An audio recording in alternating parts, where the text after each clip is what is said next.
I don't know, man. I I gave mean, you I months of knew he. preparation, bro. I told you what was going to happen for months, and that's exactly what happened. So yeah, Yeah, you told me.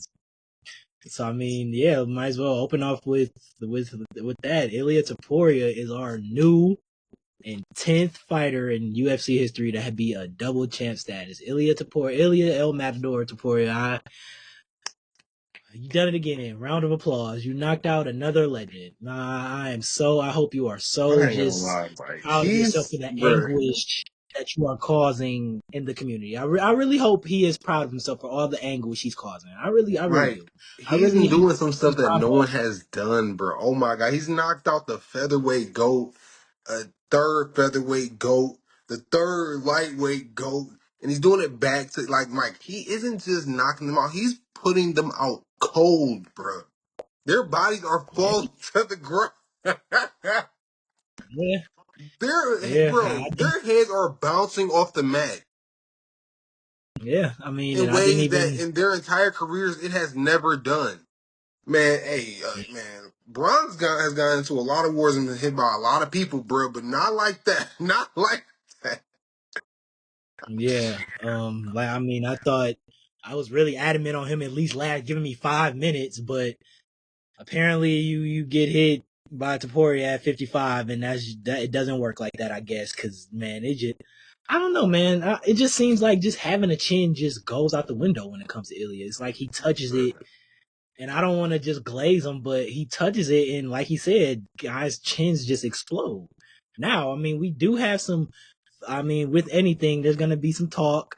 I mean, we seen Ilya passing Khabib, which I'm not even gonna get into. That's just crazy. We seen. Yeah, you know it's gonna I've be them also seen. crazy takes. Cause I ain't gonna lie, I ain't gonna lie.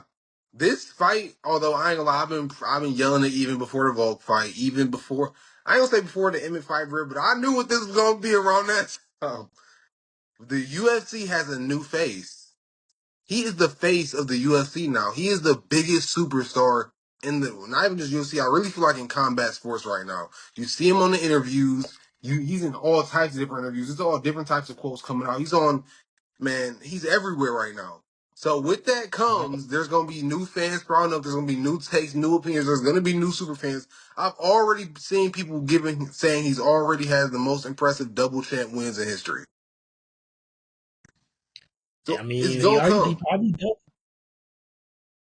He probably does. I mean, this is definitely the most impressive 3 fight skid I've seen from anyone. I mean, knocking out, as you said, a GOAT in one division, a guy who's right behind him, and to put on top of that, a guy who never even been knocked down to that point. Well, one time to that point. Then you do it to Oliveira, a guy who was a champion in his own right, defending the belt in his own right, and In outside of Islam round is the one, guy in 155 in round one. And like you said, when you watch him get hit by Gaethje, you watch him get hit by Dustin, you watch him get hit by all these guys, and it's just, I mean, my boy EJ was getting called a casual man for what he was saying. Like basically, he just gonna just put him out, and it's just he's gonna touch him. It's gonna be that. But that's that's what what happened, it man. was. And It was we literally gotta this. break the fight down more. We gotta break the fight down more. This was the main event. This was probably gonna be the best card of the year. Although we're gonna talk about later cards later in the show.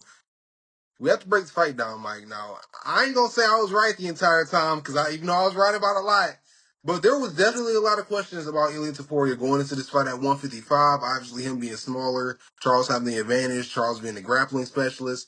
And I said, if Ilya stuffs that first takedown, that we're gonna have a serious problem in this division, and that's exactly what happened. I don't want to go too ahead of myself, but this is the same Charles that just took the number one contender in this division to split.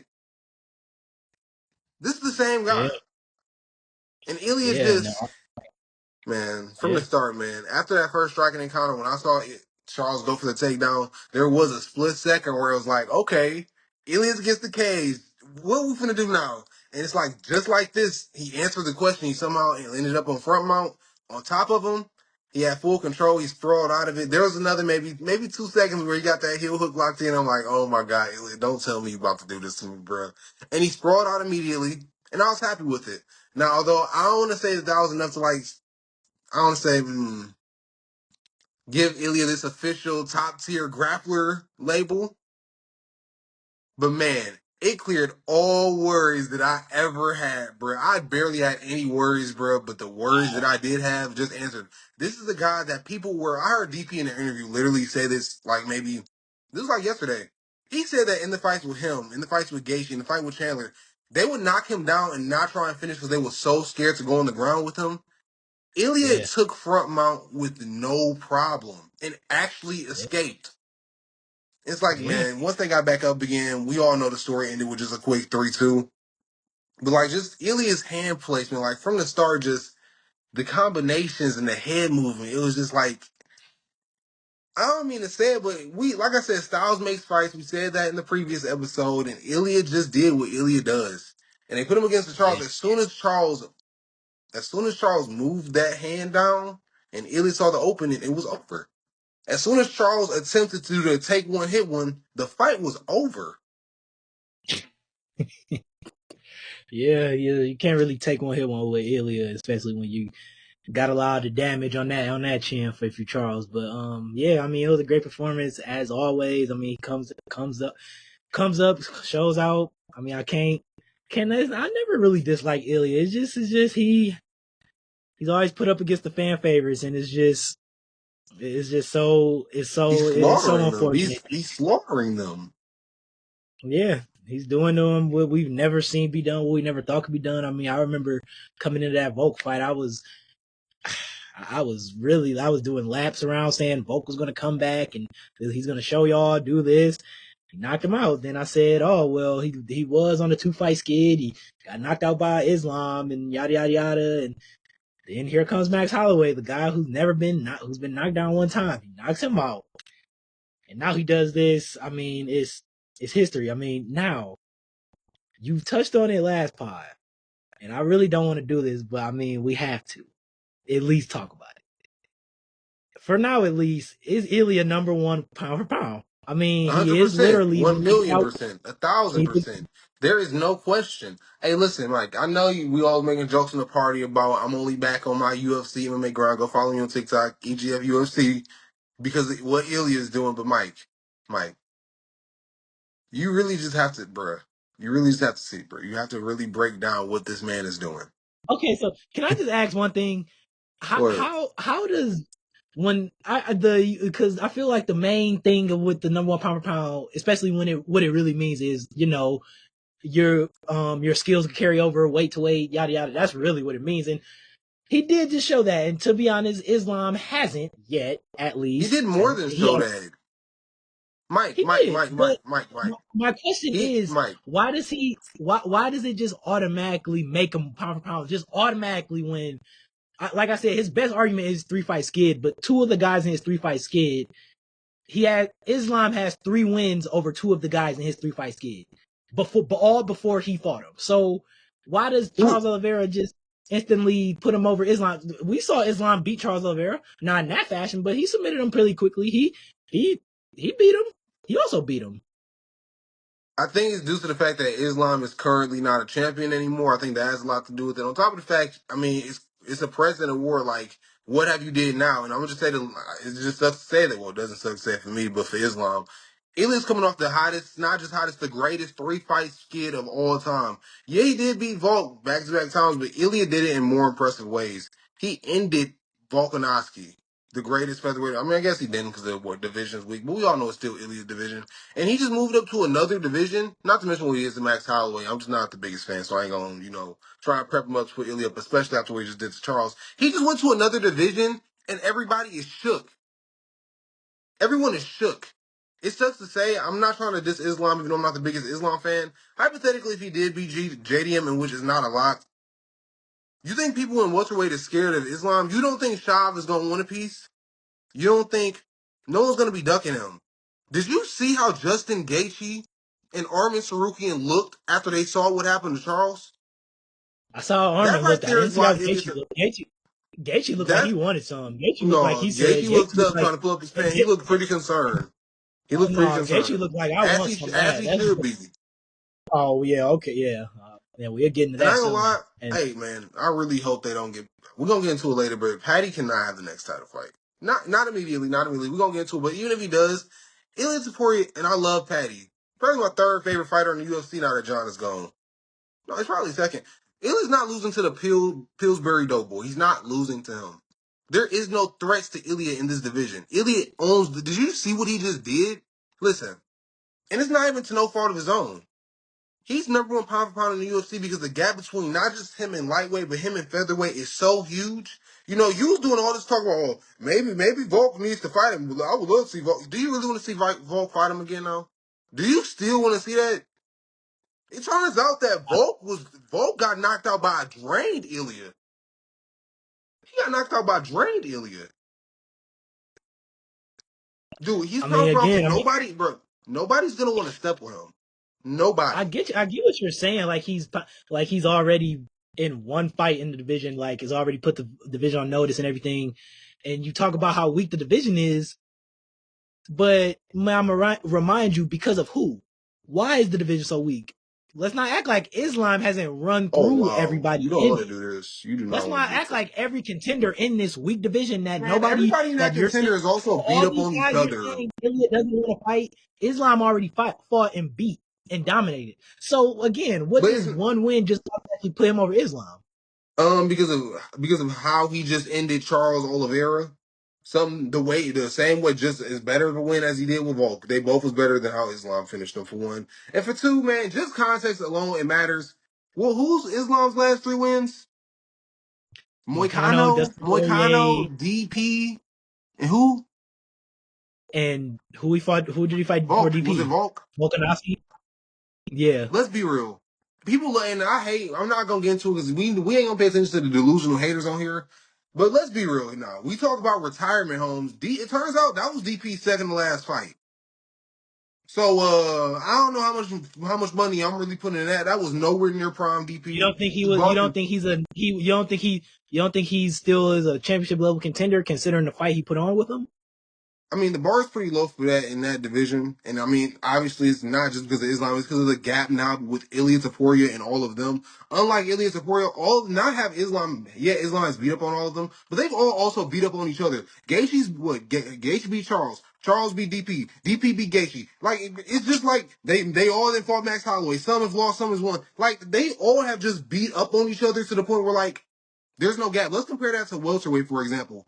Most of them is on some type of win streak, or they have only one loss. Now that could be due to the fact that lightweight is older; they all been around for so long. But that still doesn't That's defeat what the it point is. that it just makes a gap in like competition. It sucks to say that Ilya's competition in his last three has just been so much greater. He's finished them in so many better ways than Islam has. Moicano and an old DP But and you Volk, keep I saying the guess. gap. You keep talking about the But gap in he beat Volk. He competition. beat Volk as a weight bully. If we being real here, Ilya beat You Volk you in his keep own weight class. you keep talking about lack of competition, and then you talk about his best three wins, but and then you say the lack of competition, but his best three wins are Islam's wins. So how is the competition gap just so? Where's It's the how it's what? when it comes to that, it's how we finished him. I don't know how much weight it matters to you that he finished Volk in his own division and took his belt. But unlike Islam, he wasn't just the fucking weight bully. It turns Well, out that apparently Volk. it was. If he It was turns out. walking out, Hey, he hey, was hey! walking at It turns. 180. I'm going to say this, but it turns out, hey, if Islam do beat JDM, I don't know how much faith to put in that win that the 170 champ got to win against the 145 champ. I don't know how much faith I should put into that. I know y'all might do that, but I don't. That just seems a bit crazy to me.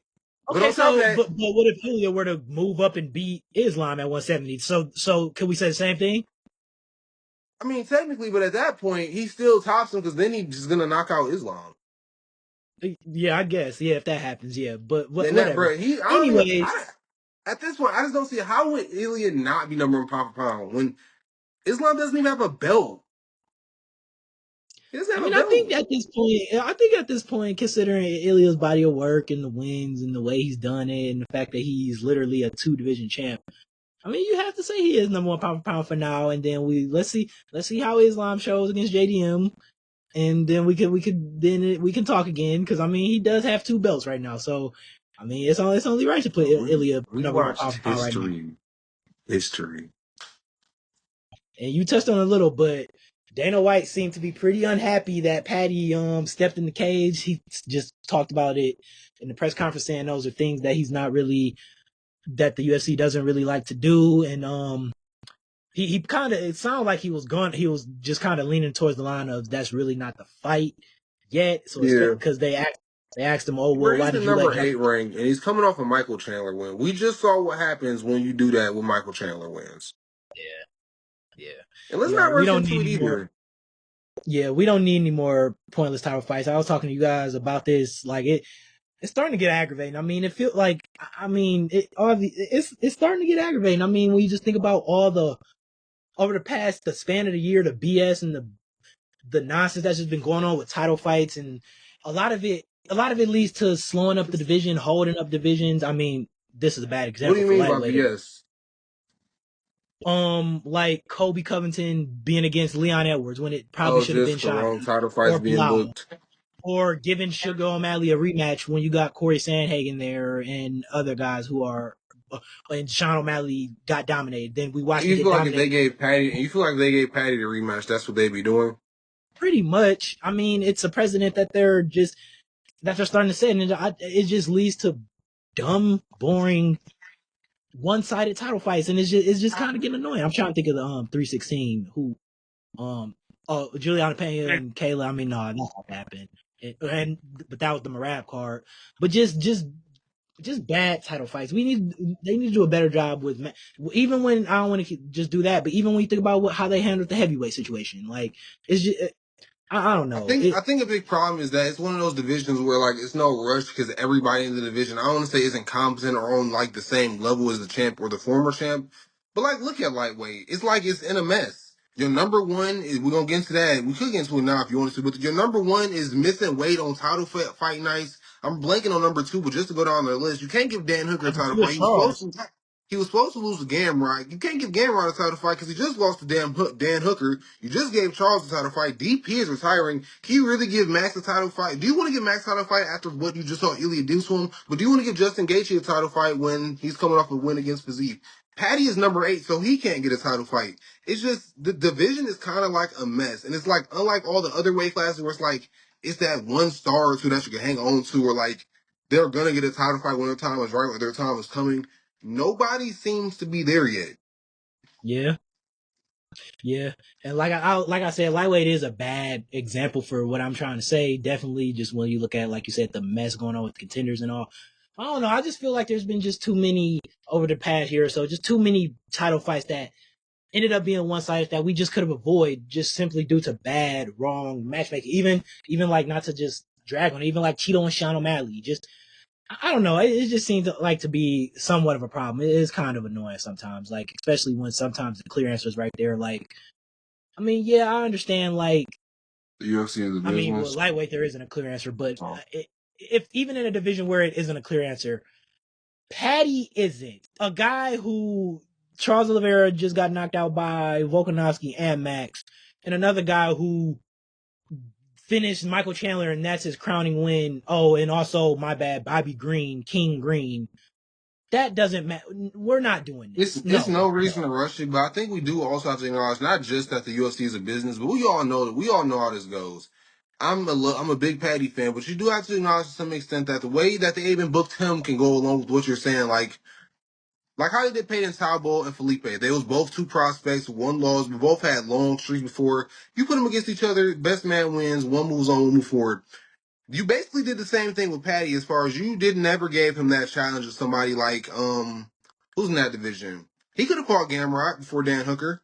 If you really wanted to get him in that top 6, top 7 category, you gave him Michael Chandler. If you know what Yeah, I'm saying. So what comes with that also comes with this. They could just be scared, in which I feel like I'm a big proponent that he will beat Justin Gaethje. But the only way to skip that is to just give him the title fight now. And it kind of feels like that's just a role that they could have possibly just opened. Who needs a contender fight? We just got these two. He already don't like the champ. The champ already don't like him. They didn't bat it out when we did Alex Pereira versus Khalil Roundtree, right? yeah. So I And don't know. I definitely do think the problem in the system though. It's something there. I would say if this were a division where he would get a title fight, it it would be like you said with Armin missing weight. Can't give it to Charles Oliveira. I mean, you just went down the line. I mean, the next man up would be like either Gaethje or Paddy, and it's like, but it seems like that's the next matchup I according say, to DDP. I mean, that's what DDP saying. He got a co-main already for his card, and I don't know. DDP seem to be leaking things, man. I don't. yeah, How realistic do you? To be honest, I think it could be realistic, but at the same time, I don't see why. I I don't got. know, man. Gaethje I doesn't don't give know. me the type. He don't. He's not the type of person who would really do what the whole. Oh, I'm title fighter retire. He doesn't. I don't know. He doesn't. He doesn't give me that type of vibe, man. I don't know. I don't Well, know. I saw Dana speak on that too. But I was going to ask you. Dang, I'm bad. I'm blanking on it. What do you think is going to happen with the fight? Do you think it's going to happen? You think that is the co-main? I think Dana's definitely pushing for it just to have because at this point, that's probably just about the only matchup you could do that would like come out with either winner being a clear contender.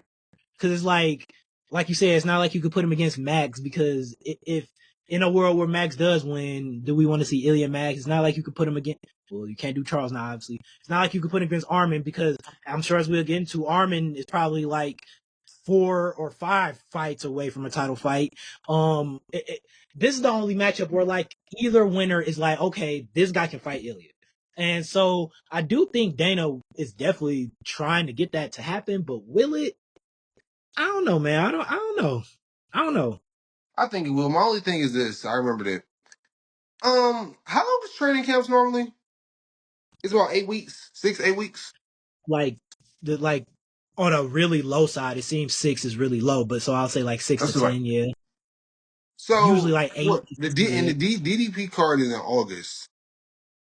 Yeah. My only thing is, I feel like I don't know, bro. That feels really close, and Patty does not look like he's cutting. And I was gonna say, yeah, Patty looked pretty big as not surprised. No, he has went from really big to really small and really like fast time periods before, but I don't know.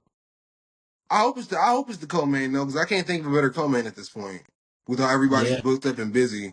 Unless you're gonna go, well, they talking about Zhang Wei Li moving up a little bit. That'd be a cool co-main, but outside of that, I can't really think of any other co-main that I'd be excited to see. yeah. Me neither. They should definitely get it done. I mean, more lightweight drama. I mean, apparently, I don't want to say I told you so. I don't. What?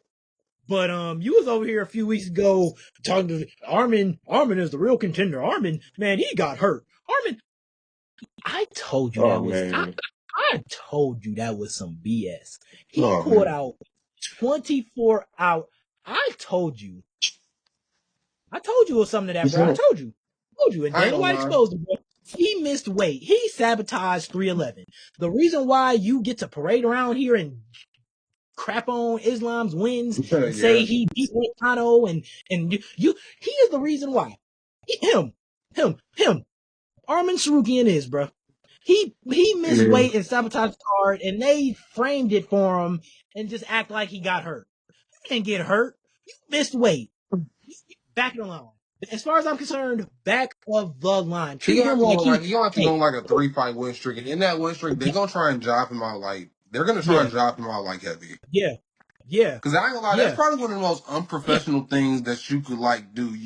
yeah, There was no excuse. You had a full training camp, nothing happened in your training camp. You just missing weight, and you're not even like a big star. You might have money, but you're not a big star. You do not like. You're not somebody who has to get a title fight, and you ruin the pay per view. yeah, You yeah, jeopardized 2 fights. yeah, I don't know. yeah, Apparently, you might have ruined Moicano's career after what happened on Saturday. You yeah, might have ruined yeah. Moicano's career too. So Probably. I don't know. Almost weekend. That's just that's listen, I hope he can like, turn around, stay consistent, whatever. I mean, he's a great fighter. I mean, he's probably the only threat to Ilya in his division, but it don't seem like we're gonna know for a while. But I mean, I don't know what to say. That's just crazy. Man, I knew he couldn't have been injured. I knew it. I knew Yeah, there he was did no for diagnosis. There was no 2 days. follow up. 2 days. Was it even 2 days? It was one day. Whatever. It was one day. I feel like it was One the day. same day. One day. One day. Come on, man. Come Bro, on. it's like how you, That's, bro? You've been doing this your whole life. You can't make weight. that yeah, that's just bad. And he didn't even step on the scale, so like it had to be bad enough to the point where this He had no can't be seen. chance. Yeah, like this can't be seen. Like he back of the line, treat him as if he is number 15. And he back of the line, back of the line, back of the line. Yeah, it's over for him. I ain't gonna lie. It's a good. I don't say a good chance, but it's a chance that he never gets that title fight, bro. 'Cause like I said, they're gonna try their best to job him out. Yeah, There's a lot of yeah, people that want that number one contender title, and after you did what you did, reasonably so, the UFC is gonna try their best. yeah. So There's a lot of people that will make weight. yeah, so wow. I mean, yeah, it's crazy. The one fight that possibly could have challenged Ilya just gone. Because man, as much as I love Justin Gaethje isn't gonna I ain't gonna strike. lie, I He's don't really feel like Armin would have did anything after. So I know it's small, but even seeing that little grappling exchange with Ilya and Charles, I feel like it would have been inevitable, bro. And Armin gets hit a lot too, bro. yeah, At this point, yeah, I don't think anybody's touching him. It's just a division where he's about to own the division, bro. It's no, I don't say no real threats, but there's contenders, but their contenders are not threats. yeah, yeah. I mean, That's it with see, lightweight. man. Speaking of contenders, man, we got a new number one contender, man. EGF. We was wrong, man. We was wrong. Were we though? Were we?